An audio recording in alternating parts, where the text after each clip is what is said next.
Voy, lokatsiyani yomon ekan akalar. Shundoqqina kartinkaning yonida joylashgan uch xonali kvartiramiz ijaraga beriladi. Hozir men sizlarga bu uyimizni obzorini qilib beraman. Undan oldin men sizlarga podyezdni ko'rsatib o'ray. Hop, bu podyezimiz.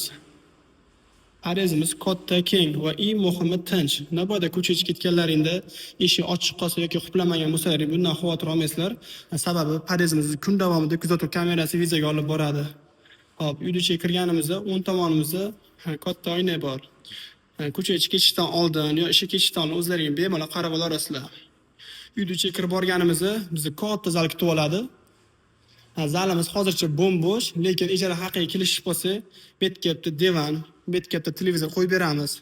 Uyimizda konditsioner, chopli pol hammasi bor. Gaz suvdan ham muammo yo'q. Bu tomon oshxonamiz. Oshxonamizdan yevro stilda qilingan. O'rtada bitta barniy stol bor. Endi men sizlarga spalni ko'rsatay. Bu birinchi spalnimiz.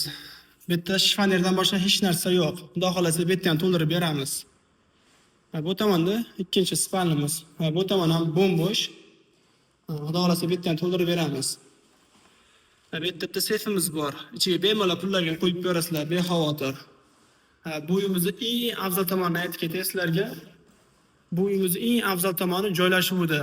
Bu uyimiz shunaqangi joylashganki, shu insonga nimaiki kerak bo'ladigan bo'lsa, zarur bo'ladigan bo'lsa, hammasi bor. Misol uchun tez tibbiy yordam, dorixona, magazin, maktab, bog'cha hammasi bor va eng muhimi yaqin. Endi masalan, samozelimizdan ko'rsatib ketay. Hop, samozelimizda dushvoy, kabina, kir mashina, unitaz, rakvina hammasi bor. Hammomda nimaiki bo'lishi kerak bo'lsa, hammasi bor. Va eng muhimi uyimiz yevro remont. Uyimiz haqida yana bitta ma'lumot berib o'tib ketay. Uyimiz binoga kelgandan masa hali hech kim yashamagan. Mashina temasiga teggan bo'lsa, maslonli uy. Kimgadir shu uyimiz yoqqan bo'lsa, bemalol aloqaga chiqarasizlar. E'tiborlaringiz uchun rahmat.